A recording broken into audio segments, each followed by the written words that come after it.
Your boy Beatty back again with another video. And today I have a really special guest. When it comes to the bodybuilding world, coaching world, whatever the case is, there's not many people more respected than this guy. My next guest, Jansen. How you doing, man? What's up, guys? Thank you, man. I appreciate that a lot. How you doing, man? I'm good. I'm good. You just got surgery a couple weeks, 3-4 weeks ago? Yes. Yeah. So I had I had a complete pec rupture from the insertion on June 15th. And I tore about 90% of my tendon, and then had surgery on the 25th of June. And I've been working through the recovery rehab process since. I've had a little bit of a hurdle. I had so basically when my pec tore, it rolled about 3.5 inches into the middle of my chest. So when they reattached it, they had to unroll it, and that caused a lot of swelling within my chest. So post-surgery, I developed like a hard rock-like spot in the top of my chest, which I thought at first might have been an infection because it was really red and it kept getting harder and bigger. And it ended up being just a fluid buildup, which then basically it got so much pressure in it that it burst out of my incision. Oh, wow. So I've been dealing with that. So it's been a little bit of a pain because I feel like that my rate of recovery of my muscle and my tendon and my connective tissue has been good, but now I'm in a place where I've had to like backtrack and stop my recovery and stop my rehab. I'm taking this week off of training because we're trying to get this incision to close up, because up to this point it's just not reclosed and reestablished. So just a little bit of a hurdle, but honestly I feel really good. I didn't know. I had some friends that tore their pecs. I've had some very close friends that tore pecs, triceps, biceps, and they supported me off the bat as far as my injury. But I didn't want to ask them too much about their recovery in terms of pain level and stuff, because I just wanted to kind of go through it on my own, and not kind of have like a biased opinion or a predetermined opinion or thought process of what was going to happen.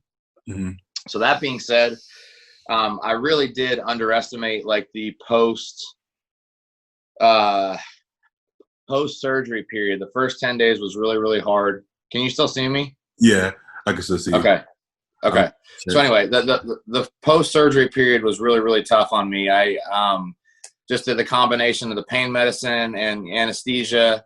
I also had a nerve block on my right side, which honestly, post-surgery, I had more pain from the nerve block than I actually did the surgery itself in terms of extended pain. So that was some of the things I had to work through. And like I said, I kind of expected in my head, like 36 hours post-surgery, I'd be back to normal work function, normal just overall feeling. Obviously, I knew I wouldn't have motion in my arm or my pec, but it took a lot longer than that. But other than that, I'm great. I'm thankful in a weird way to have to go through this. I think it's going to help me just grow as an athlete, as a coach, just maturity level overall. It's going to help me assess situations better. It's going to help me be more in tune with my body. So ultimately, it's a learning and growing experience for me. How does it look? Like, does it look pretty like obvious right now? No, actually, if you scroll up, that's my Instagram, right? Yeah. So there's the pec tear. If you guys want to watch that, that video right there is where I tore it. Just don't watch it. Like, if you have chest day today, don't watch it. Yeah, I honestly, I posted it, but I haven't watched it myself. Yeah, it is. But that's the video there. Let's check it out.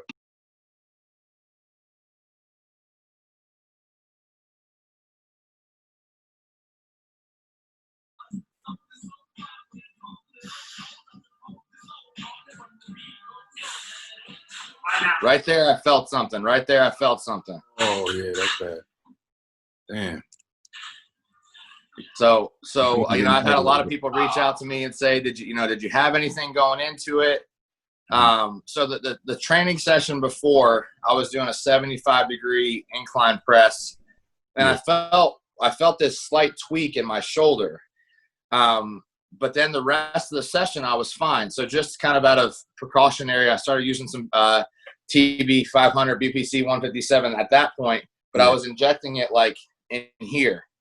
Okay. And then the next session, when I went in for chest, which was 5 days later, my warm-ups felt great. My warm-ups felt fast. On the top of that fourth rep, I felt something again right here, and I should have racked it, but I'm mentally headstrong, and I just went for it. And on the way down, it went. So that was that. But as far as like the cosmetic effect of my chest and my pec itself, other than I need to get established length in it again, because it's kind of still like a little balled up and tight. Cosmetically, I don't have a hole, so I'm really fortunate because of how severe the tear was. Cosmetically, I think it's going to be okay. Yeah. See, when it comes to injury and bodybuilding, it's always like it's always interesting, right? Because obviously, people see guys who train hard, right? And it seems like, unfortunately, right now they like to throw around Ronnie Coleman all the time. Like, well, do you want to be like Ronnie Coleman And the truth is, well, yeah, everybody wanted to be like Ronnie Coleman. Like now they don't, because he didn't know, how he was going to end up, right? And there's no way to know for sure if he wouldn't have ended up that way, regardless. He played football for years. He's had injuries since high school, college. He said, right? So it's like, I think people like to throw that out there, but it's like, does LeBron say, well, I'm going to retire from basketball because I got one injury? No. So it kind of comes with the territory. You can always. Yeah, there's risk and reward. And and I bring up this example a lot because I think it's so relevant. We take a huge risk every day that we get in our vehicles. Oh, yeah. Does that mean that we don't drive? Exactly. Vehicles kill more people than mostly anything. Exactly. But that doesn't mean we don't get in our car every day, so it's just like, and do I, in hindsight, if I could do it over again, would I have benched that day? No. Would I have changed my entire approach to bodybuilding that's gotten me to this point? Absolutely not. Exactly. I would have structured that specific day differently because I did clearly have a little something going on in my shoulder. But I wouldn't change my approach, and I think on the back end or now on the other side of it, when I can get back to lifting, I might do a little bit of an emphasis more on single joint movements first, a little bit, and then transition to compounds later in the workout, but still the effort and how I structure my sessions, the progression schemes that I use, like that's not going to change. I'm just going to have to kind of navigate. And honestly, the hardest thing for me moving forward is just going to mentally being strong enough to get back to that place, to push to that level again. Exactly. Because it was traumatic. Like the sound, you can't hear it as well in that video. You can hear it, but the music was playing so loud. But like right in my ear, like right here, it sounded like a shotgun went off. And like getting back into training my chest again, that's going to be a challenge. More so than we're physically getting over this injury is kind of mentally and emotionally getting back to that level of pushing to the extent that I once knew. Exactly. And I'll be honest with you. So I think there was a time where I assumed that everybody felt the same way about training, right? As far as pushing yourself, what the case is. Everybody doesn't feel the same, but I think it's safe to say you probably feel the same way that I do about training. If you can't like leave it all in the gym and give it your all, you don't feel accomplished, right? Like, right.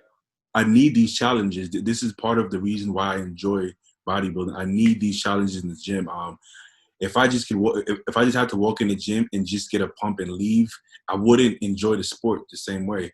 The training to me is the sport is the whole sport. You know what I'm saying? Competing is like the finale almost. So training is probably the most joy I get.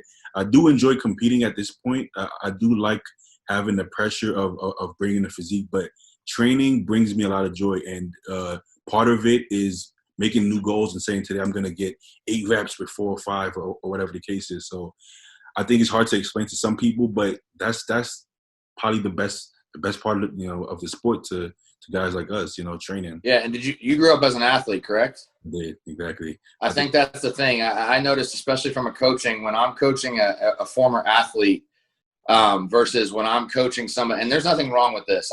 People get into bodybuilding for all sorts of reasons, but the transition from athlete to bodybuilder for me in terms of application and understanding is a lot easier than the transition from, hey, I was picked on as a kid. Hey, I had problems in my family structure. Hey, I didn't want to be small. Mm-hmm. But they don't have that athletic upbringing where they can really relate things back to competition. Exactly. And in athletics, whether we were in middle school, whether we were in high school, whether we were trying to get to college. It was all about driving up performance and performance markers. That's how we gauged everything.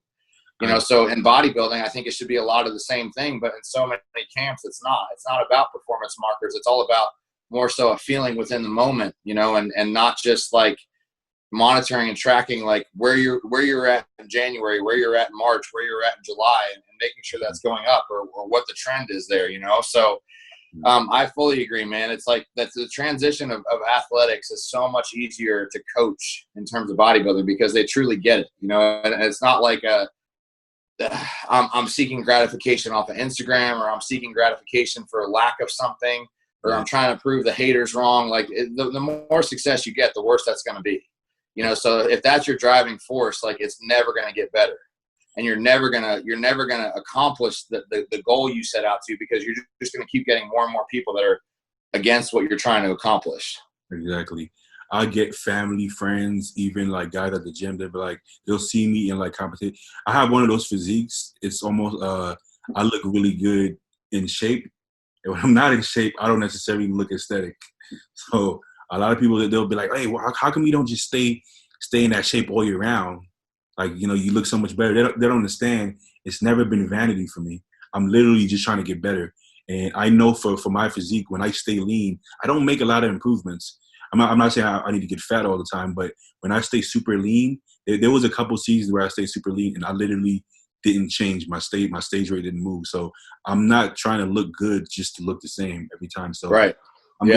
You know, for me, I kind of have to get soft to really make improvements. My body, it doesn't just stay hard and just keep going. I don't have that hardness, and I'm more of like a round, bubbly kind of look.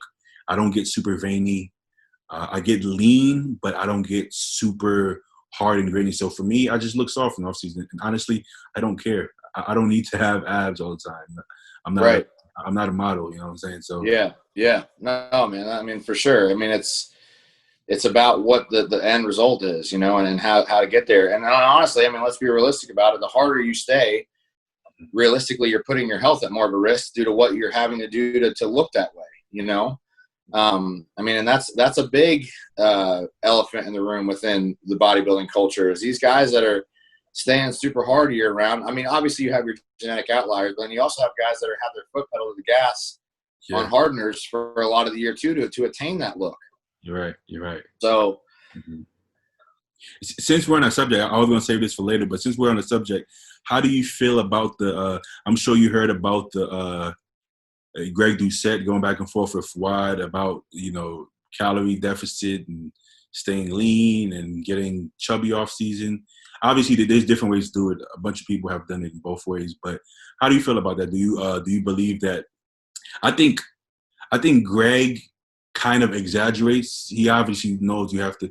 Well, before we go into it, do you know who Greg Doucette is? I'm assuming. I do. Yes. Yep.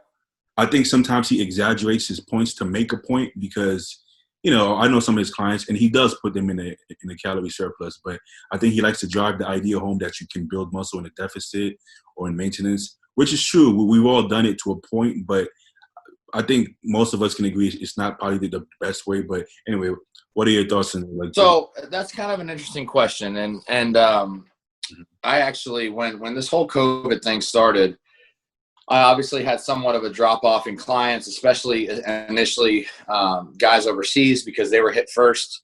So as I had more time on my plate, rather than just having more free time, I really went through my processes and kind of did self-evaluation for me as a coach, and what I felt worked well, what I felt I did well, what I felt I needed to improve on, success within clients, what structure worked well, general themes I could pick up. So I honestly feel the goal for me is to build up food as much as you can within having a positive response in terms of your body composition. That to me is what's most important. I think when we reach a phase in our off season where we're no longer responsive to a meal, I think we've pushed it too far, you know. And for example, like we all have those leaner areas within our body where we can kind of gauge how things are going. For some of us, it's our forearms. And I'm not talking about contest prep. I'm talking about off season. For some of us, it's our legs. So for me, like within my legs, I try to keep my body composition at a place where post meal, I get a vascular response in my legs. Okay.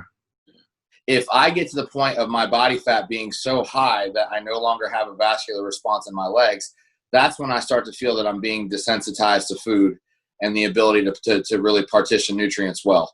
I do think for a greater majority of us that we need to have a positive nutrient partitioning ability to be able to continue to progress. And just to give an example, like, this has happened to myself. This has happened to other people that I've worked with in their off season. Like, you go through your off season, you're pushing the food hard, then you go through a clean out phase.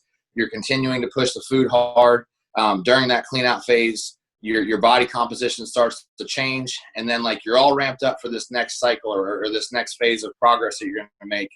And you hit that progress, but yet your body fat levels at this point have crept up. And when you start that cycle, you really don't notice anything positive other than some strength progress. Mm-hmm. And if you are then putting a full cycle in play and really your weight still isn't changing, you're not progressing physique-wise, that's when I think that you've pushed it too far. So I really think it's about, to me, bodybuilding should be somewhat of a constant game of push and pull. Okay. Where you're not remaining stagnant within that current phase for too long. I think and I don't know what the majority of your audience is. If younger guys are listening to this, younger guys specifically, I do think there's merit to basically letting your weight marinate for a longer period of time and letting maturity happen and letting strength happen. The more you advance, in my opinion, the more you're in a stagnant place with your body, the less you're really progressing. So if you reach that point where, you're starting to continually put on more body fat, and as body fat goes up, the ability to put on lean tissue goes down, just reset things and then push back up and then stabilize, reset, push back up. I think, honestly, in order to capitalize off of a year, if you look at things in terms of a calendar, off of a year as best as possible, that's a really good way to do it. And I've heard it so many times with myself, with others. There's so many guys that say, the first 6 to 8 weeks of my contest prep is like, that's when I feel like everything's really clicking. I feel like, I feel like I'm growing. I feel like I'm improving. Well, why is that? Well, we're slowly getting leaner. I think structure is also a huge part of this. The most successful guys in bodybuilding have the structure year round. Yeah. But for a lot of people, they definitely flip a switch for their prep. When you flip that switch, that's when the body starts progressing, because then you're really being meticulous and calculating for every variable. So what I try to do, drugs not included in this, is try to set up phases for my guys where we're kind of in that first 6 weeks of prep as much of the year as possible. And what I mean by that is just really being responsive to the plan. I don't mean being on trend all the time. That's not what I mean by this. I mean like trying to get your body in a place where it's responsive and where it's, having a positive response to nutrients and where you can see physical changes and you're not just guessing. Because if the weight gets up so high and then really realistically your gym performance isn't moving that much, it's a lot of guesswork of what's actually going on underneath the fluff, so to speak. I agree with that. So I want to say in the past maybe year or past few years, that's probably the most valuable information or methods that I've incorporated with myself and my clients. Doing like the push-pull thing, as far as knowing when to pull back and then kind of do another push. I feel like early on, I would just push nonstop, which is okay, I guess, when you're that young. But eventually, your body just doesn't respond. Like the appetite takes a hit, even the strength. At some point, I just kind of stopped getting stronger. You don't even know if you're making improvements because everything always just looks the same, right? So yeah, if I was doing the small pushes and then kind of pulling back, I think I would have made a lot more improvement. First of all, my appetite would have been a lot better. I would have, like you said, for the nutrient partitioning and whatnot. So I think that's crucial. I was in a position early on where I couldn't afford a coach, right? So not everybody can always afford, but I think now the sport is in a different place where there's you have to be careful as well, but there's some coaches who are more affordable, right, and more accessible.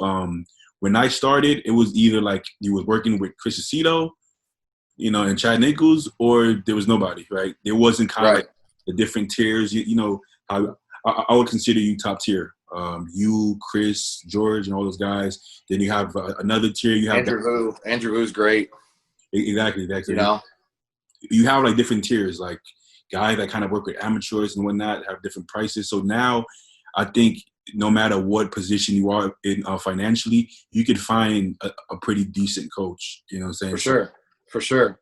And also, I mean, there's podcasts like what we're on right now. If you're willing to listen, you can really find a lot of good information to kind of mold your own system together. You know, I mean, there's podcasts, there's membership-based sites, there's a lot of things that, and honestly, even with my membership-based site, like my goal with that is to give the information that I was so hungry for at the age of 18 and 19 that I couldn't really find. Yeah. You know, I mean, that's kind of my mission statement with that. And to kind of go back on what you just said about pushing up, just to kind of give a story about my own experience. But for one thing, I don't think you can out bodybuild poor digestion. So when you guys are in your off-season phases, when you guys are pushing supplements, you really have to be in tune with what your digestion's doing, because you cannot out bodybuild. You can't out put on muscle if your digestion's off. So that's a great point. You know, so in 2018, before my prep for USA's that year, I was so dead set on hitting 260 pounds. Like I was trying to do everything I could to hit 260. That was my goal. And then to maintain that, you know, so I was pushing up. And it was getting to the point that in order to even get close to that weight, my performance was taking a hit because I was so full in my stomach going into training that I couldn't breathe properly. It was like I felt like all my food was up here. Yeah. You know, so at that point, eventually I hit 260 one day, and then the next day I woke up at like 256. And then like 2 weeks later, I hit 260 again. And the next day I woke up at 257. And I said, you know what? I said, I'm not going to fight this anymore. So I actually reprioritized and made things about performance again.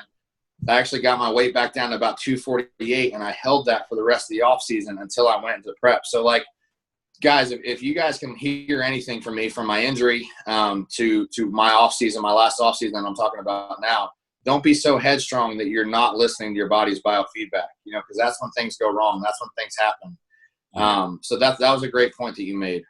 So I actually have a membership for your app, the Camp Jansen app, and it's actually really good. You know, now you got training videos, you have these clips where you like break down different topics. It's actually very educational. So thank you. I'll put the link in the description box. It's like you can never learn enough, right? And sometimes it doesn't even have to be like. It's just different opinions sometimes, right? You hear a coach talk about a certain method, and you're like, wow, that's pretty good. You hear another coach talk about this, and you kind of have like different ways of doing it, right? And right, different things work for different clients. Some clients stay super lean, and you're trying to get them to fill out, and it's like, wow, it's like impossible, right? And you got other guys who are like low carbs, you know, off season, and they just keep going. You know what I'm saying? So there's so many different ways to kind of do it, but yeah. For sure. The information. So I feel like, how old are you, Matt? I am 31. I just turned 31. So when you got into it, right, information wasn't as easy to come by, right? Right. And then now we have the opposite issue. There's too much info to the point that a lot of guys take like Arnold would say, take the wrong advices, right? So I remember when I was, I guess when I was 21, maybe, I was kind of hungry for information. You know, I didn't have much but the forums. I turned 28 in September, so I'm young, but on the beginning side, there still wasn't. There wasn't like guys like you, or there wasn't pro bodybuilders doing YouTube at that point. You know, so right.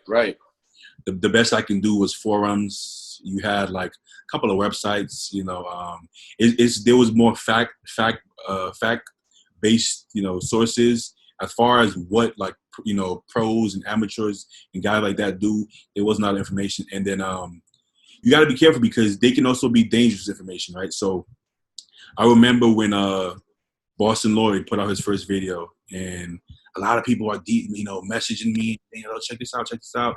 And at the time I look at it, well, I don't know if this is good information or bad information. I don't have that radar.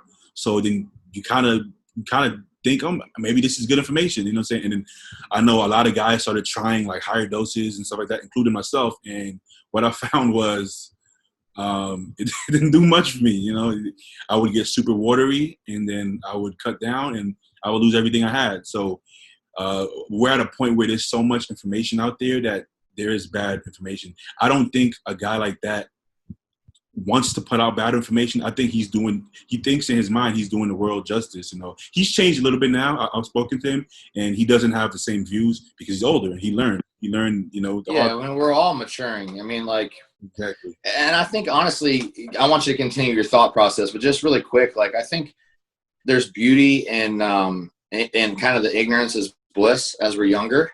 I think that's part of like what makes bodybuilding fun is kind of like learning through your mistakes and kind of being critical of, okay, is this working? Is this not working? You know, I mean, I have so many stories of when I first started of what I thought I was supposed to be doing.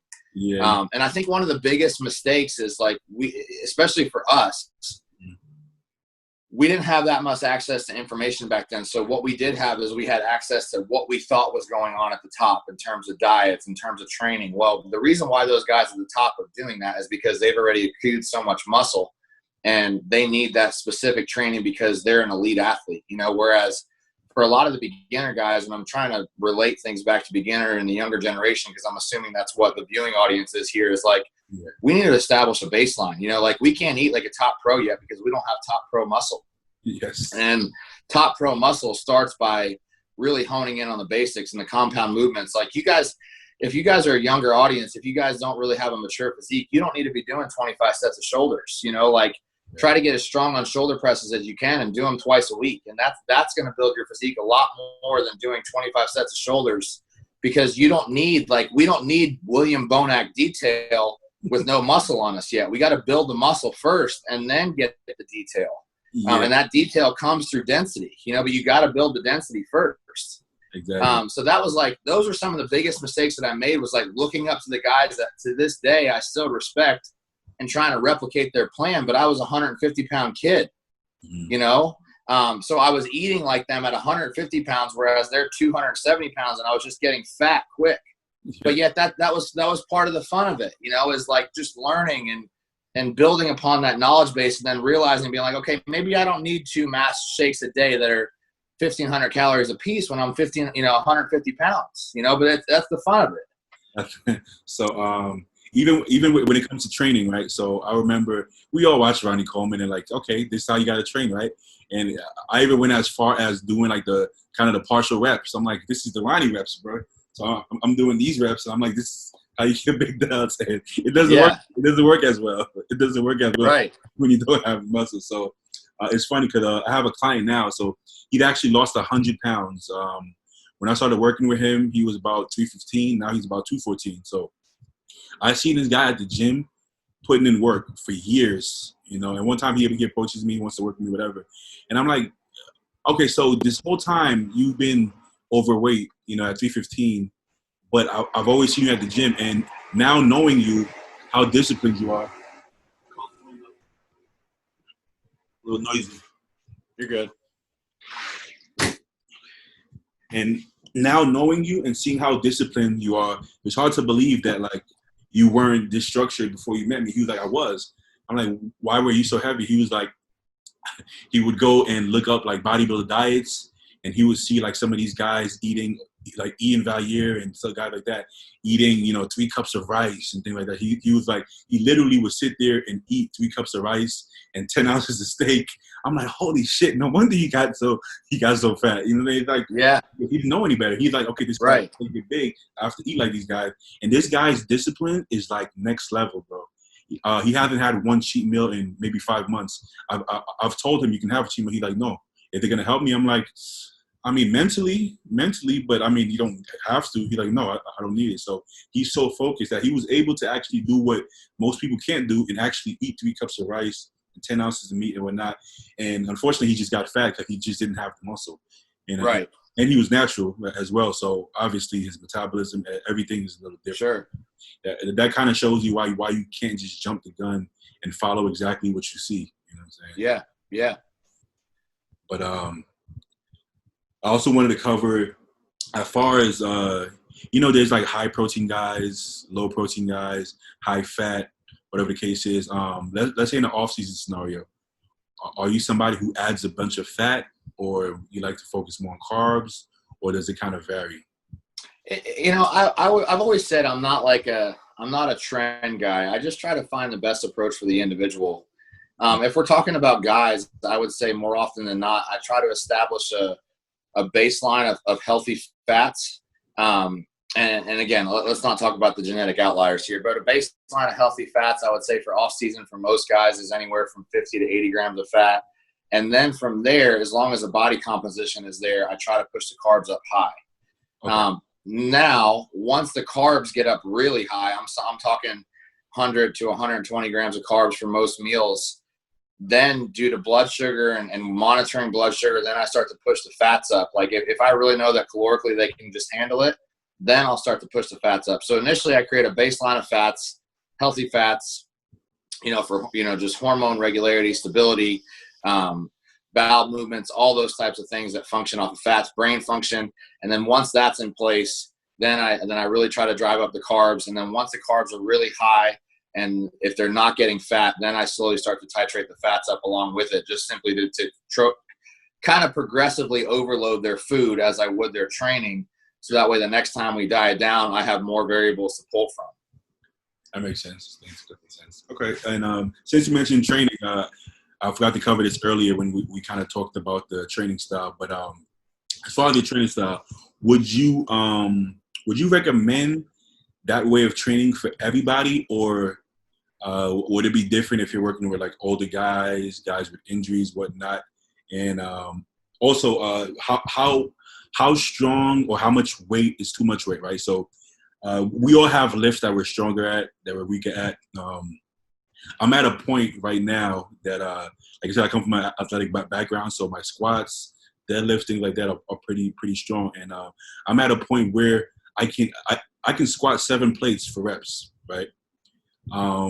Now, when I do it, I want to say it hurts my body as a whole, right? I'm not injured or anything, but I feel it everywhere. Feel it. Yeah, no, I know what you're talking about. And I do believe it's still going to lead to leg growth because, okay, even if I do a set of 4 with 7 plates, right, I'm not going to get a leg pump from that. But now what I do is, I'll do back down sets. So when I back down to 5 plates, or let's say if I back down to 6 plates, if I can get 10 with 6 plates, I get a crazy leg pump. I go on to 5 plates, I can get 15, 20 reps, and I get a crazy leg pump. But if I never did the 7 plates, I wouldn't be able to squat. Your neurological ability to handle that weight wouldn't be the same. Exactly. So yeah. But okay, now let's say I like to do for my top heaviest set. If I want the rep range to be 4 to 6 reps, 5 to 7 reps, okay, what happens when I hit the 6, 7 reps? Do I go up? Do I try to get to 8 plates? Like, where do I actually call it quits, or maybe change like the method or the rep range? You know what I'm saying? Like, how much is too much? That's a great question. I would say you just have to continue to weigh the risk versus reward ratio. In my heart of hearts, I believe that effort and load is the main driver of hypertrophy. So if you're getting to a point where you feel like your risk within that exercise is greater than your reward, what I would then do is I would place other exercises in front of it, keep the effort high.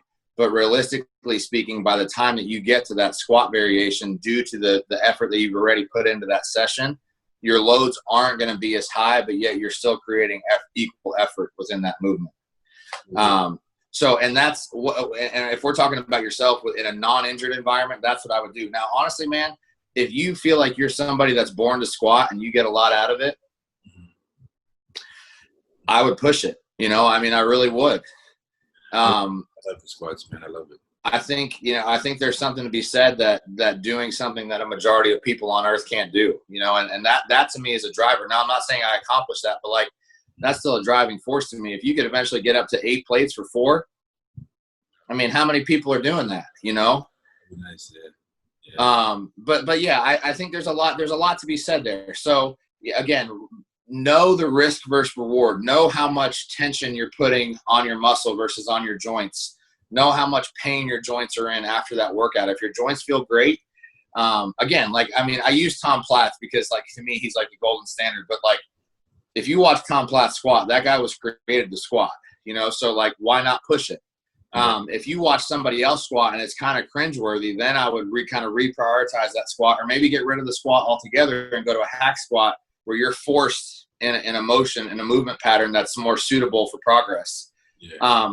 But then, like, in terms of my approach, so regardless of what's going on, I still believe that effort and like I said, load is the driver. Now, if you have somebody that's older or somebody that's injured, or like for example, somebody like myself who's now having to come back from a pec, I'm going to put that effort into a single joint movement first, like some type of cable fly, I hate saying the word pre-exhaust, because my goal within a session is to fully exhaust the muscle effectively, you know? So I'm going to use something that's going to exhaust the muscle, so that way when I get to those more compound multiple joint movements, I don't have to load them as heavy. So there's less risk there, but I still can get the reward of high effort output, you know, within that session. So that's kind of how I tailor everything. But if you're healthy and, you know, your driver is performance, and, you know, you want to do things that people aren't doing, I would go for it, man. I mean, there's something to be said about that, you know?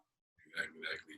And I feel like I've always trained this way, but recently I've kind of directed it even further in that direction, as far as I'm keeping notes of everything and whatnot. So I was getting ready for the USA's 2018. I actually got pneumonia and lost all my games, basically, right? So needless to say, I didn't do it. But what I felt was that, okay, I felt like a healthy young man my age at the time, 26, should not be getting pneumonia. So they told me that I had rhabdomyolysis. I was basically overworking my body. At the time, I was working, I don't know, I was training maybe 8 clients a day. So I was working all day, wasn't getting any sleep. I pushed the off season hard. When I got up maybe 3:15, I really pushed my body to the ground. And I'll be lying if I told you I took a lot of breaks from PEDs, right? I was in the trenches. I'm like, okay, I'm going to strike while it's hot. I had won the overall. What year? When was that? I had won the overall in. No, I was getting ready for 2019. You said, sorry. I had won the overall in 2018 at one of what's this guy's name? The guy that does muscle contest, right? Yeah, John Lindsay. Yeah. Yeah. So the guy Tamer pulls me aside. He's like, why haven't I seen you or heard of you before? I'm like, I just came from New York. And he's like, bro, like, you're one of the most impressive amateurs I've seen. I kind of thought he was just telling me this because he was just being nice. And I talked to a few people like, bro, he never tells anybody that. So I felt like I was the good play for me. Let me check the hour at the top. So honestly, I didn't really come off of anything in some time, and I just pushed my body, to the ground. So needless to say, after all this happened, I came off cold turkey because I was in the hospital, and then I literally just said, I'm just gonna stay off. Just gonna stay off. And in the back of my head, I'm like, but I'm gonna continue to push my training and food. And I did that, and I got to a point where, I mean, this was, we're talking about probably almost a year, so like 11 months. So I literally been off till 24 weeks out of USA. So maybe 5-6 weeks ago now, and I was at 300 pounds. So from having pneumonia at 280 and dropping down to 235, I built back up to 300 pounds. It wasn't Nick Walker 300 pounds. Okay. So right, but that's okay. So mind you, this is being off cold turkey. Guys in the gym, like, hey, guys who've never met me, hey, well, what are you taking? And imagine a 300-pound guy saying, oh, I'm not taking anything. You sound like you're full of shit. Right. Like, well, come on. And then I did add in, at one point, I added in TRT when I started feeling like, I don't know, I started feeling a little bit, I still had sex drive. I still was strong, but I felt like, it's hard to explain, like a kind of low energy kind of thing. So I did 125, then I went up to 250, but this was maybe eight months in. So I was already 300 pounds, and I would tell guys this, and nobody believed me, obviously, but I wasn't doing it for them. I'm doing it for my health, so it doesn't really matter. Sure. So I did that. So, and I'm like sure that the way I train is what caused that. In the past, I would come off a cycle and my strength would take a little bit of dip. But if you're doing a bunch of sets and reps leading up until your working set, well, then you're gonna burn out because you don't have when You don't off, have the energy to reserve. Yeah. exactly. But I found that off cycle, if I kind of save all my energy and strength for my main working set, I was just as strong. I was literally just as strong as when I'm on. So Yeah. I think that was a major factor in keeping my size. And I even think I was able to make improvements. As crazy as it sounds, I'm pretty sure I made improvements while being off, even though I've been on for some time now.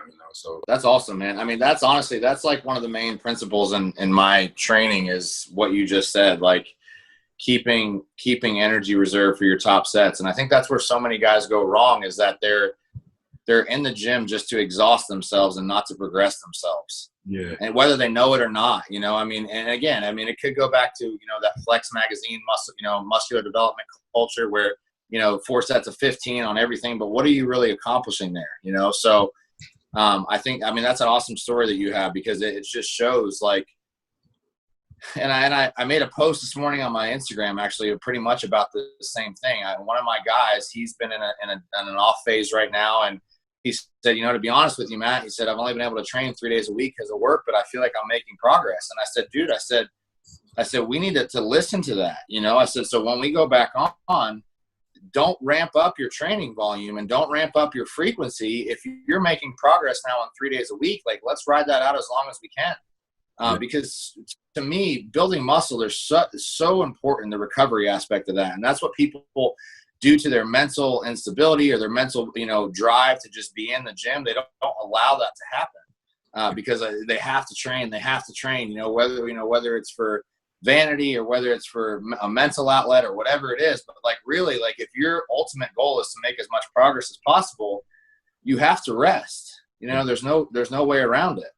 Exactly.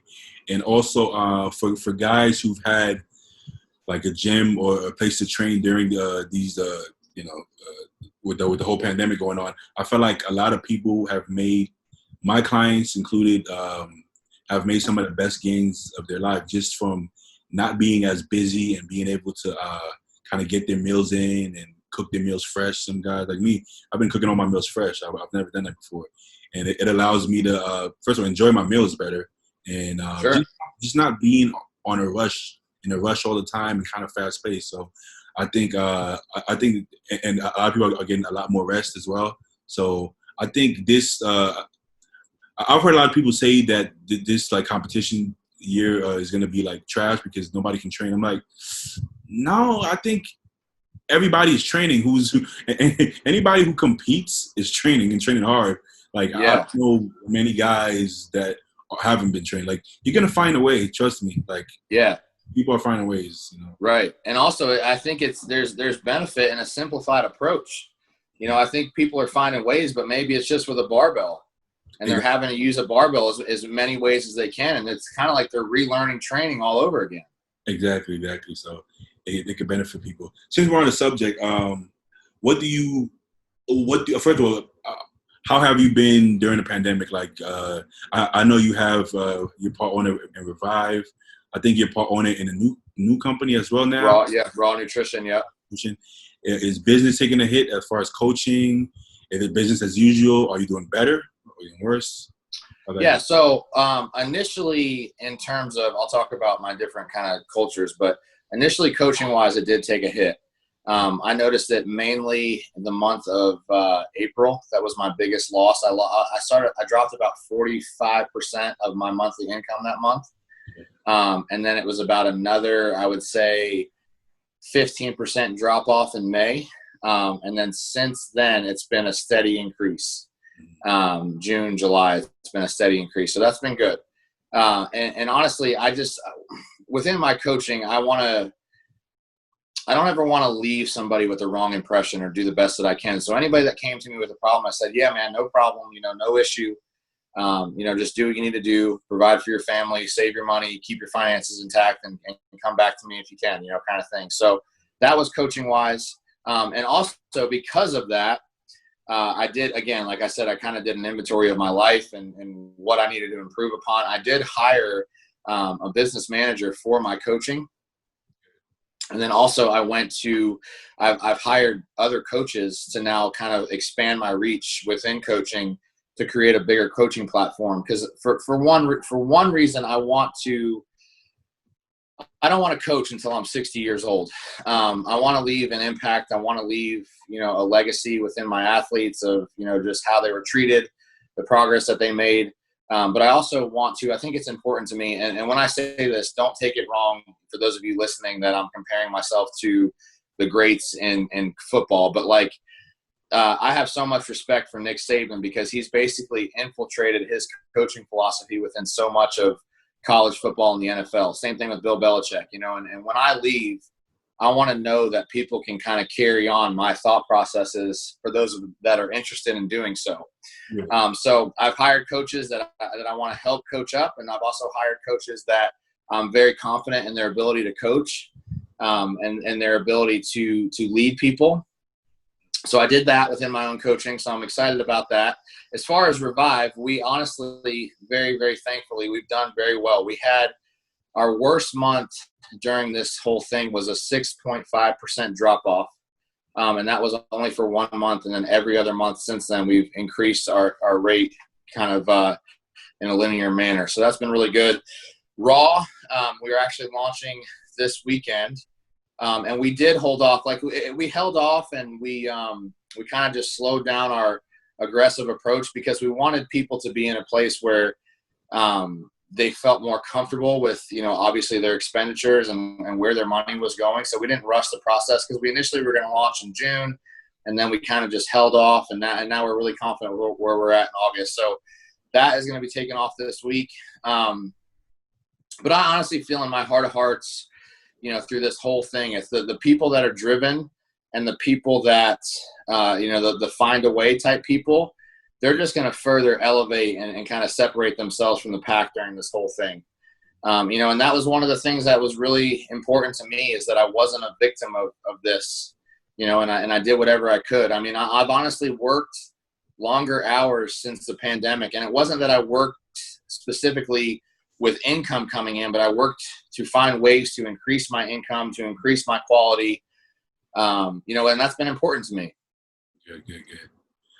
Okay, so as far as the pandemic goes, what do you make of this whole thing? Like this year has been it's like not real. It's like it's like a nightmare. You can't make it up, man. You couldn't make this up if you tried. So okay, from a standpoint of the actual virus, do you believe the hype? Do you think it's a bit a little sensationalized? I mean, but we live in an era of social media, so I guess everything is going to be sensationalized to a point. Yeah. It's as dangerous as it sounds. Do you think it's kind of, overhyped? Yeah. I mean, I'd love to talk about this. So my son, both of my sons last October, November had RSV, which is basically like a flu-type sickness that within babies, it attacks their lungs. So my son had to be on breathing treatments, and it wasn't serious. Like, he was in breathing treatments in the house. He wasn't at the hospital. Scary. But what we were told was that because he had RSV, that we basically need to really monitor his immune system for the next 6 months because he was more liable to be sick. So when COVID first started, I took it very seriously because I didn't know what was, we didn't know what the virus was going to do. And honestly, more than anything, my wife and I, we just wanted to protect our children because they were already in a compromised immune system place. So we took it very serious. But the longer this has gone on, the more I really think that there's a lot more going on than just a virus. Because the numbers, I mean, I believe, you could read, I try to not read memes because people create memes and they're not factual. Yeah. But I believe I read last week in one of the research journals that as of this point, the flu is 9 times more deadly than COVID. And I'm not saying that the flu and COVID are the same thing, but what I'm saying is, why have we never made responses and changes to our system and, to everything that we do for the flu, which is 9 times more deadly, but yet we're doing it for something that doesn't really add up. And yes, COVID is impacting more people, but the recovery rate is 98.6% or something like that, So again, like, why are we messing up our total economy? Why are we structuring and changing the way that we're living our lives in every single facet when it doesn't really add up, And it's not some of the things just on a personal level that just kind of make me frustrated, and some people can call me selfish or whatever they want, but like there have been times where, for example, on my birthday, it was July 7th, I woke up early in the morning and I was like, I'm going to take my son to a movie today, kind of completely forgetting the world that we're in. So then I look up movies and it says movies are closed, and I just got annoyed because it's like we're missing out on opportunity to have life moments with our kids right now simply because the world is shut down, but yet again, for what? So that's kind of my thought process on it. And I know COVID is a sickness. COVID is a very real thing. I think the numbers have been inflated though. Obviously the deaths don't add up to the restrictions. So that's kind of where I'm at in all of it. Yeah, it's I think the scary part is, and you guys have had it much worse than I've had it. Yeah, we have. I think the scariest part though is not allowing people to make a living and feed their families. Right? There was somebody sent me. I think it was in Jersey actually. The gym owner that got arrested finally. Yep. They boarded up his business, and if that doesn't scare you, then there's a problem. That's more scary than the virus, Yeah. Just people not being able to make a living. That's scary. And luckily, I don't own that kind of business that relies on that. But for the people that do, a lot of, especially gym owners, I feel really bad for them. Like a lot of people, even the gym I go to, like he's taking a mean hit. He's not. It's not a big gym. It's like a small private gym. He relies on these memberships, And unfortunately, we're at a point where some of his own members are like trying to rat him out. Like, hey, this guy's still open. And it's like, bro, you're a member, and you're trying to get him shut down. Like the way some people's brains work, it kind of like baffles me. You know what I'm saying? Yeah, I mean, dude, there's been so much fear driven into people this year. It's honestly, it's sad to see. It really is sad to see. Scary. It's really scary. And something else too, since we're on the topic, I read another research review that was posted in May of 2020 about masks. Mm-hmm. And masks, even in a medical setting, were created for transmission of fluid from one person to another. In a surgical environment, in a blood-related environment, the main purpose of a mask, even a medical mask, is to stop fluid from entering into somebody's face, mouth, nose, etc.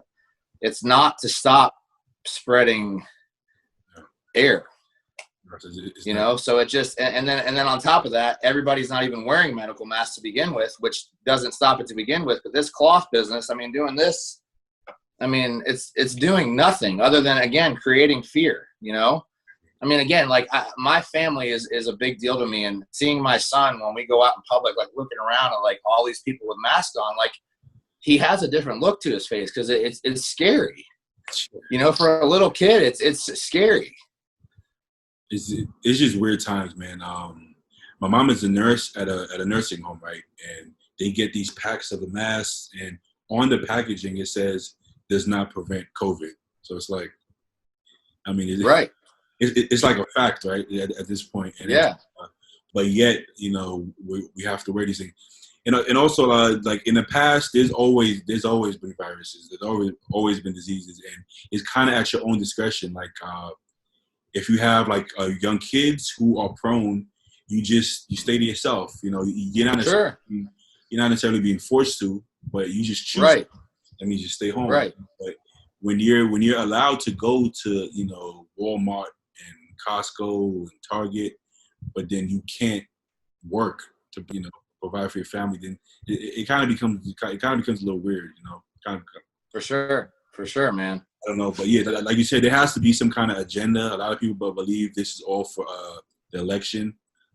Right. There's probably some truth in that, honestly. Yeah, it'll be very interesting to see what happens in November. Afterwards, exactly. And, Yeah.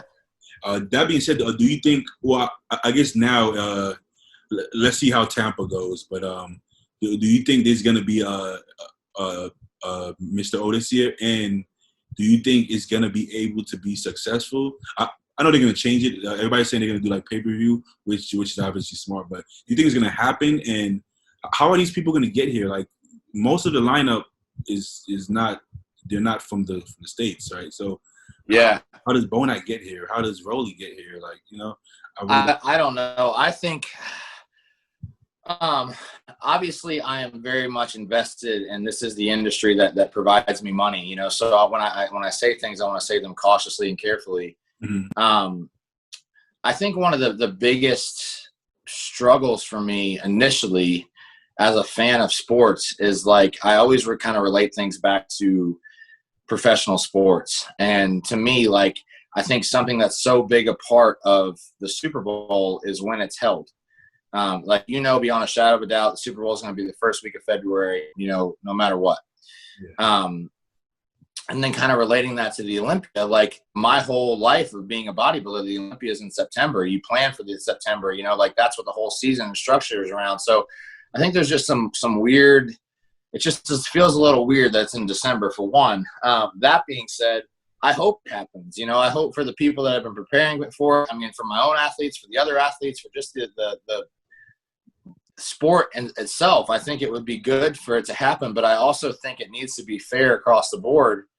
And we need to have the best athletes here. Even with one of my own athletes, she specifically asked me if she could do several shows this year within this new shortened calendar. And I told her no. And I think at first she said she was kind of taken back. And then when I explained myself and I said, look, like, I want you to face the best at the Olympia. If we're taking the ability for other people to win shows away, that's only going to lessen the field at a already shortened, lessened Olympia. So if we win one show, let's just take it and go to the Olympia and then give somebody else an opportunity so that way we could face them at the Olympia. I like that. But it is, I mean, like, that's the thing. Like, I don't know how Hottie's going to get. I mean, Hottie, Rolly, Rami. I mean, a lot of these guys, I don't know how they're going to get here. I don't know if Hottie will ever make it back to the States, to be honest with you. Right. I don't even know how they managed it the first time, to be honest with you. But everybody else, man, I just can't see it happening. I just can't, unless they have connections that we don't know about. But I find it hard. Right. I think the UK is good, right? I think the UK is good coming to the US. I think so. Yes. Okay, so maybe that'll be fun. But I really hope it goes on and it goes well. And yeah, I hope so on that. But and I think that I applaud them on really thinking outside the box and doing new creative things this year. Even just the graphics on Instagram are different. I think they're doing a lot of good things. I just hope they can actually carry through. Exactly. But I don't want to take too much of your time, so let me switch gears back to the actual the coaching, because most people kind of want to hear from you, about the coaching aspect. So sure. Back to the beginning.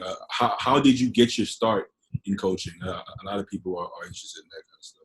Sure. So my degree is in exercise science. I went to college to play soccer, and I played Division II soccer. And my first year, I got injured. So again, I really wanted to just kind of transition my competitive nature and my drive into something that was still available for me to do. And I just picked up bodybuilding. I was a huge fan of bodybuilding. It's like from early age, I was that kid that my mom would drop me off in the grocery store and I'd pick up a Flex magazine from as early as I could remember.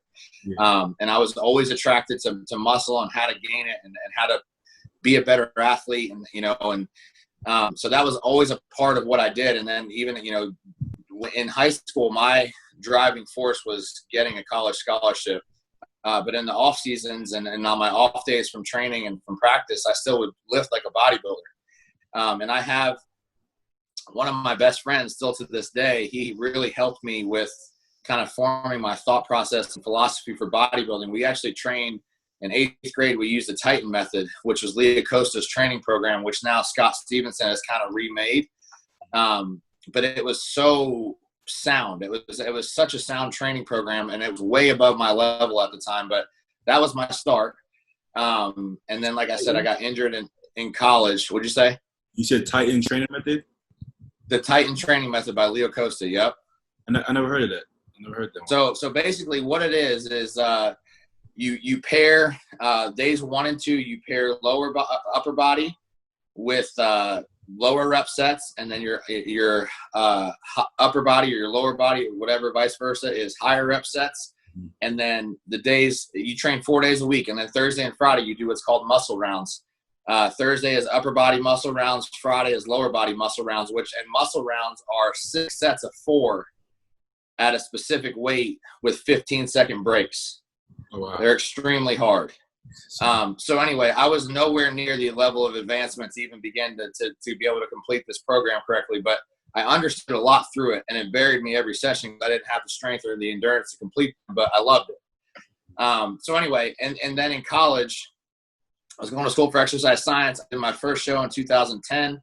After that show, I just kind of started collecting a group of people in my area that were competing. And I always give credit to this. I had my initial 3 athletes that I worked with. All 3 of them are now professionals, 2 in the IFBB, 1 in the IFPA, which is a natural organization. The 2 in the IFBB, I helped turn pro. The 1 in the IFPA went to another coach and then turned pro in his second show. So obviously I had a very good initial crop to then build my name off of. I started coaching full-time in 2013, and then it's just been something I've been committed to ever since. So from 2013, now it's 7 years of coaching full-time. And, I'm blessed. I've been fortunate to be in the right place at the right time. I met Justin Compton at a local gym in Kentucky. We became good friends. He helped me so much in terms of my development and my advancement as a coach and getting my name out there. Justin led me to Dallas, and then kind of the rest is history from there. Justin actually, he coached me for my last prep. I didn't make it, but he's good, man. He's really good, and somehow he makes you feel like you're his only client. I don't know how he does it, because I think he has like a lot of clients. Yeah. No, he's a great guy. Great guy. Yeah. So as far as that, also, okay, yeah. So one question that I actually got from some of my training partners as well is, I think when it comes to you, people are really intrigued with how you put muscle on guys, right? We've seen it with Dallas. We see it now with Nick, right? Dallas worked with a couple other coaches, and he was a big guy, but his body really transformed when he got with you. So what would you say, what's the most crucial piece of knowledge you would give somebody that's trying to put on as much muscle as possible? Like, if you had this. So from my perspective as a coach, I think what makes me a little, and there's other coaches now that do this and they do it extremely well, but my niche initially was finding ways to train with these guys to get things out of them regardless of how advanced they were or not. So even though I might not have been nearly as strong with them, it's just helping them drive the effort in the gym. And then from a coaching perspective, I really like to control all the variables. So the training, I like to know what's going on with their training. I like to know what's going on with their recovery. And when I talk to these guys, I assess every variable, and then I put the next step of the plan in place. So it's not like I'm just managing their diet. It's like, it's everything. Everything needs to flow and be one system in order to make the most progress. And another very, very important factor for me, and this doesn't always happen with everybody, and that's okay, but it's developing a relationship and really communicating well. The better that you can communicate, for example, like Nick and I, like, we communicate so well. And I really give a lot of the credit outside of the work that he's doing to the fact that we can communicate well. I know when to push. I know when to pull back. I know when he needs rest days. And again, Nick is another example. He's trained 4 days a week, makes crazy progress, and we can't all be Nicks, but I think that we need to pick up the pieces of what these guys that are successful are doing and then replicate them and even try to maximize even more if we don't have the genetic gifts that they have, which I'm not referring to you because you clearly have those same genetic gifts. Nick might be on a different level, though. That guy is I mean, he's special. I keep trying to tell him. I mean, he is very, very special. I like I like his confidence though. He still comes off humble, but just like more than confident enough. You know what I'm saying? But he never comes off arrogant. Right. Yeah. I like his demeanor. He's not Yeah. gonna beat around the bush. Well, let me just see how I do it. He's like, no, I'm gonna win. Like I intend on on winning. But he never. It comes off tasteful. It never comes off like, oh, this guy's cocky. You know what I'm saying? Right. Yeah. Or delusional. Yeah. Exactly. Yeah. Up, right. So, Yeah. yeah. But yeah. So, but basically, I feel like when you came on the scene, you made a lot of coaches step their game up, right, in different ways. I feel like before you, a lot of coaches didn't really get involved with training as far as the clients. It was just coaching, right? And it was kind of like you respect your coach and you just do what they say. There wasn't a lot of backing up what you do and giving reasoning. Kind of just like you just eat fish. I just feel like you should do fish, or just do a cheat meal. It was kind of like more by feel, which there's nothing wrong with that, because there's guys like Chris Aceto who have the track record. He's the master of it. Yeah, and he honestly, yeah, he doesn't have a lot of rhyme or reason. Right, but that's okay because he's got the results. You know, you can't argue it. You can't argue it. Yeah, I feel like you made a lot of coaches step their game up where they're being a lot more informative and they're like keeping they get more involved with the training and things like that, because it all goes hand in hand. You know what I'm saying? Even if you can't be in the gym with the client, the training, diet, the gear, everything kind of goes hand in hand. So you definitely made people step their game up. And as far as training, you shifted the culture. I don't know if you realize this, but we had different like kind of patterns in bodybuilding where it was the high volume in the 70s, right? Dorian brought the low volume hit.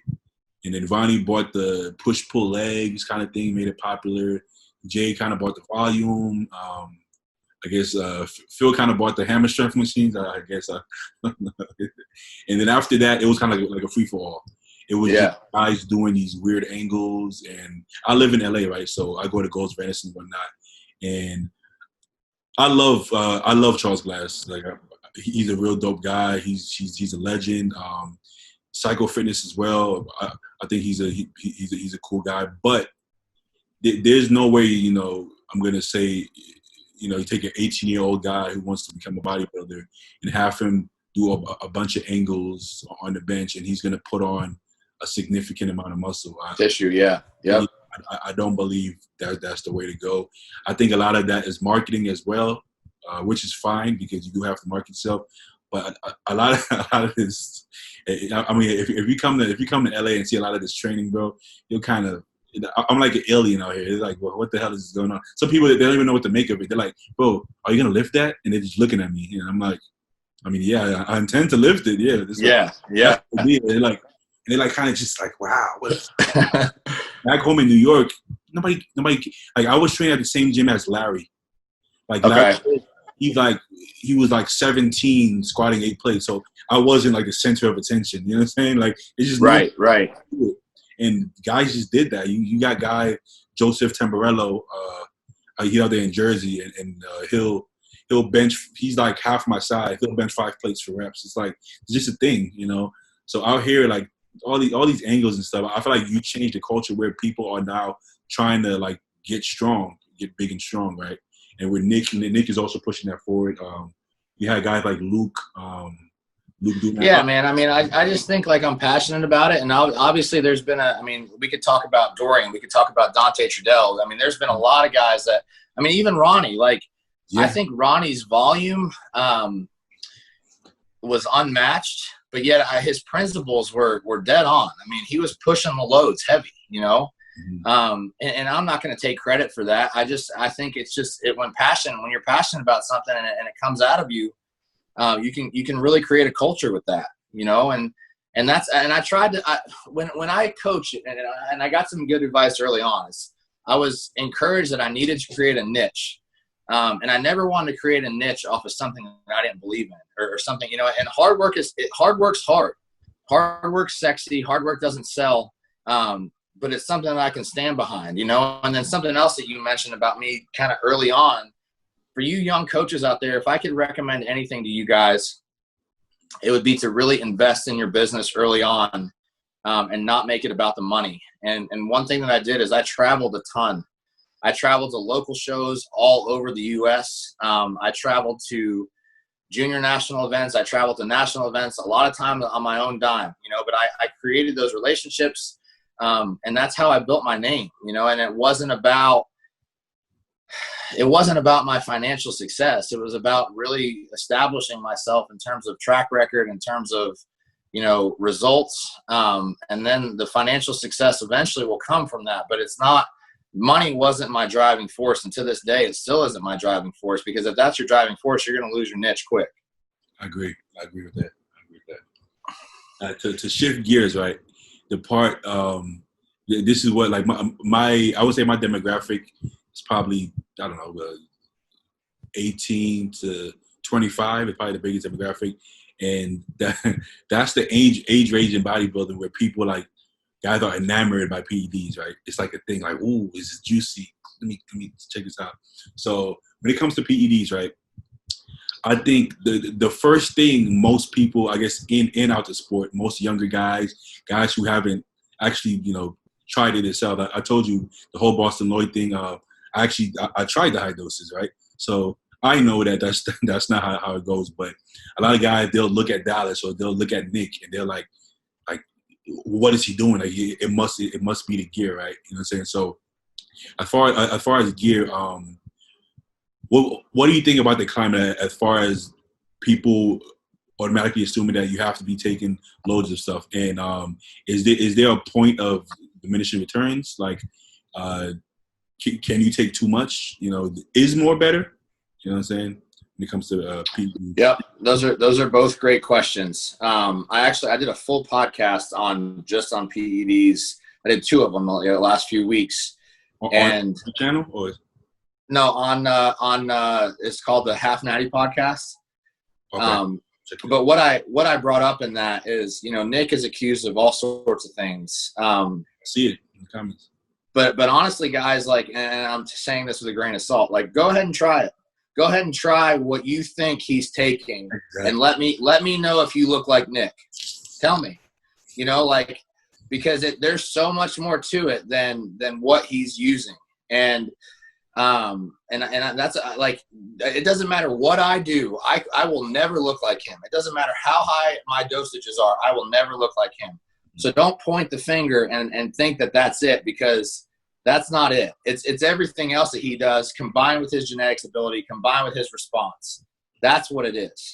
Yeah. And we as less, I'm not saying lesser human beings, but as lesser physiques, people have a hard time with that. They have a hard time realizing that regardless of what they do, they can't accomplish that. But that's the reality of the situation, And I do think, I think with all of us, there's a sweet spot with anabolics where once we find that sweet spot, we can continue to make progress for a long time. I'm not a believer in that we need to continue to progressively overload our drugs. Like, the longer you take drugs, the more you need to take. I don't believe that. I think that we need to find a sweet spot, and then we need to monitor our health based off of that sweet spot. And then also there is 100% a point of diminishing returns. Kind of going back to earlier, we talked about digestion, how you can't out bodybuild poor digestion. You also can't out bodybuild your ability to eat. So if you're taking so much stuff that it's messing up your anxiety, your liver function, your heartburn, all these things need to be accounted for. Because if you're taking, for example, Anadrol, if you're taking a bunch of Anadrol and you can't eat, you can't grow off of Anadrol alone. Like, the food needs to be there first, and then the Anadrol should support the food. But if you're not able to eat because you're taking so much Anadrol, you're not growing.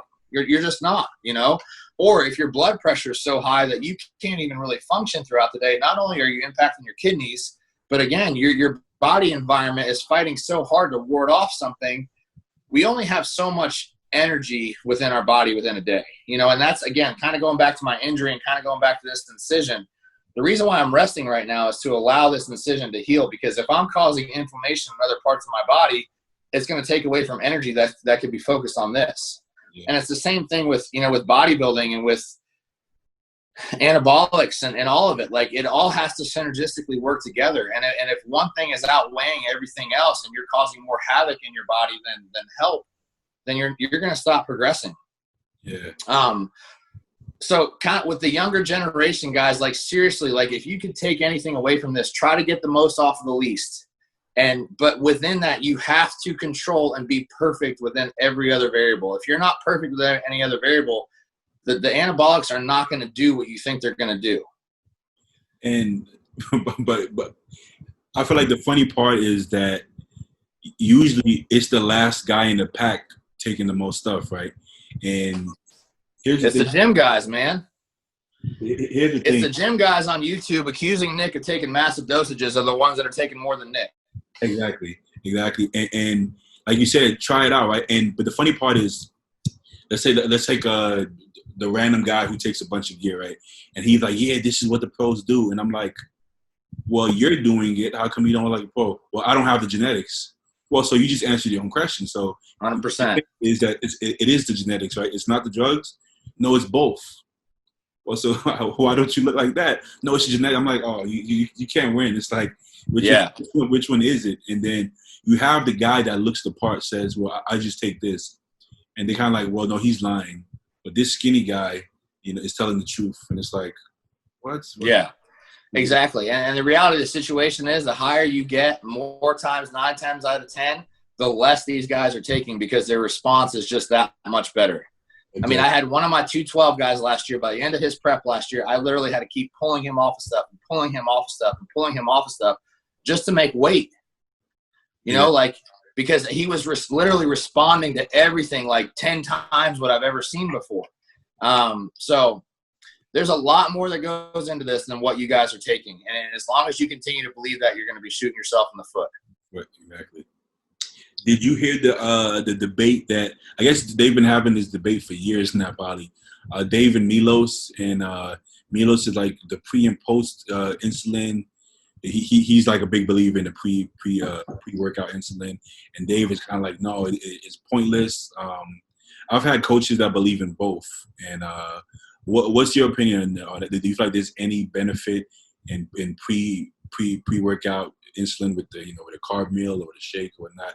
I honestly don't think the carryover's there. And that's, again, 9 times out of 10, I don't think the carryover's there. The response that I've seen insulin work best in is the guys that grew up exponentially skinny, like the skinny rail type kids that could eat hot dogs and hamburgers all day long and not gain any fat. That's the type of guys that I've seen the best response in. But for a greater majority of us, I think insulin creates a false sense of security in terms of how much size you've really gained. And then typically most of us, generally speaking, whether every day or most days during a contest prep, pull it back out. And then it's just like, boom, like all that fullness is just gone. So was it really muscle? Was it just increase in exponential glucose within the muscle? What was it? But the longer I coach, the less I use of it. Just because I want to know beyond a shadow of a doubt what's happening, what the progress is, and be able to track the variables that matter the most within that, and if I feel like they're not really necessary or needed. Now, do I think that insulin can increase your uptake of nutrients during a training period, and that can create a more anabolic environment over time? Mm-hmm. Absolutely. Do I see that carry over truly to muscle? Not so much, and another thing is too, I have a tremendous amount of respect for Milos, as a person, as a human being, as a coach, as what he's done for the industry. But if you even look at Milos, like he wasn't one of these mass monster guys. He was an aesthetic guy with crazy flow, crazy insertions, great sweeping quads. But yet when guys take Milos's approach, they think they're going to turn into something else, it's kind of like this unicorn forum theory of what insulin can do to you, but it doesn't really carry over on paper. Yeah. And then, from what I've seen from him, he didn't always come in crazy hard neither. And, so as far as that goes. But, from what I've noticed, honestly, I get good pumps from the pre and post-workout insulin. I can't tell you that when I've done it, it made a huge difference as far as stage weight or anything like that, to be honest. Yeah. I think it's more useful in monitoring your blood sugar. For sure. If your food has to get so high, well, here's the thing. It goes both ends of the spectrum. Is your food having to get high because you're losing sensitivity and you're possibly using insulin wrong? Or is your food so high because that just metabolically is how you are, and then you're using insulin to help shuttle that and then keep your blood sugar where it needs to be? That's the two ends of the equation. Are you losing sensitivity and using insulin wrong, or are you using the insulin to improve the sensitivity in a metabolic environment that needs it? Exactly. And so I guess in the past couple of years, what's gotten popular is Sarms, right? I've heard a lot of people talk about Sarms. I've had a couple coaches put it in my program. The Carterine, I guess it's called. I'm not well versed in Sarms. Yeah, I'm not. Honestly, I don't use them. The research in terms of its benefits versus its risk ratio isn't there. It still impacts liver values, but yet you don't get the progress out of them that you would out of Anavar. So in that case, I would rather just use Anavar. Yeah, fair enough. And so I won't hold you much longer. I want to ask you, how do you feel about the current climate of bodybuilding? I feel like I've been seeing the same faces for a long time. I'm kind of waiting for that shift where you have some of the younger guys like the Regan Grimes and the Quentin Arias and the Ians even, and Hunter. Now we have. I think the shift is going to be Hunter. Yeah, Hunter. I'm very, very impressed.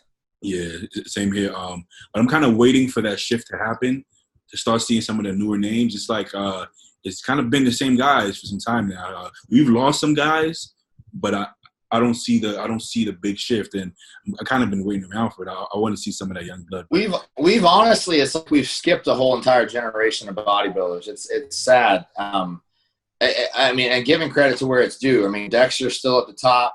Yeah. Bonac is older. Rami's not young. Brandon Curry, I'm thrilled for him and what he could do for his family and kind of the resurgence of his career. But like we skipped, for example, like Evan Senapani, huge fan of him. He kind of came up and then just fizzled out. And I understand he's had his injuries. I get that. But like the Evans, that whole generation, it's like we just missed them all. I mean, even Justin Compton. I mean, he had something happened to him. I mean, he could potentially be Mr. Olympia right now. Honestly, I think he had a good chance. I think he had a very good chance. Yeah. I told him the same thing. Yeah, but it's so. I'm kind of waiting for that shift, and it doesn't seem to be coming. But I mean, I love Brandon and I love Dexter. I love those guys, but I think it's time for that mix up. Nick. Well, yeah, I mean, I think it's important for bodybuilding and for the younger culture to have younger guys for them to look up to. Exactly. And all right, so last question for you would be, what's my favorite cheat meal? No, I'm just kidding. Go ahead. Chick-fil-A, right? Chick-fil-A. That's right. No, I was gonna say, if you had to give like a 1-minute crash course of how to become a successful, I'll probably consider you top 5 most successful coaches right now. I don't know your finances anything. Thank you, man. I appreciate that. Yeah. So if you had to give a 1-minute crash course on how to become a good coach or a great coach, what would you say? I would say it starts with passion. You have to set high goals for yourself. Never stop learning. Do your best within guiding people to treat them how you would want to be treated. And that doesn't mean don't be stern, because people are going to lose respect if you're not stern. But still treat them right. Bring them up when you need to bring them up. Don't hold their hand, but create an environment where you increase their self-belief within themselves. Mm-hmm. And again, just to finish it off, just never stop aiming to learn, and don't be above anybody or a thought process, even bad thought processes. Listen to them, take them in, and then kind of digest what you agree or don't agree with, and then build your philosophy from there.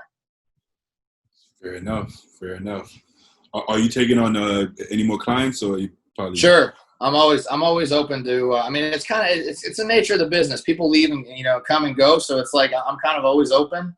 And then if I do get too full, then I'm just upfront with people and just let them know that. Good. So where can people reach you for coaching? I'll put it in the description box. Sure. So it's Matt MATT at camp-Jansen.com, or my Instagram if you want to reach out there. It's Matt Jansen 8. Perfect. And then you want to shout out any? Well, you have the shirt on right now, but you want to shout out any of the companies or anything like that?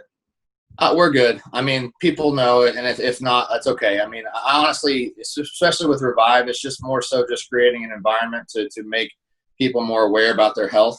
Mm-hmm. And even within my program, even though I own the company, I give Revive recommendations, and then I give Amazon recommendations with every single program. So I never want to force my company down somebody.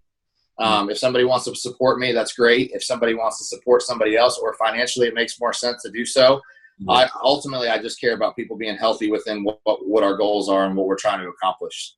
I like that, man. I like that. I actually want to try some Revive subs, because I take the full spectrum when it comes to health supplements. I don't leave anything. Yeah, that's the way. I mean, to me, that's the way it's got to be, man.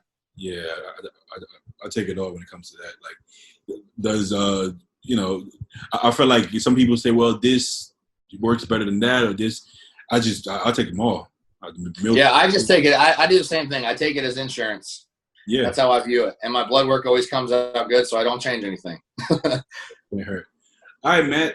Thanks for being lending your time. I think we've been on for quite some time now. Thanks for lending your time. I appreciate you. You Absolutely. You won the guy that I looked up to for a long time now. So it's great that I can have you on my podcast. I think you're probably right now. I would consider you top 3 coaches in the industry. I think most people would agree. Like when it comes to coaching, when your name is brought up, a lot of people like kind of go, "Yeah, Matt." Matt. And anytime thank you, man. Anytime I ask any of your clients about you, they have good things to say about you. So thank you.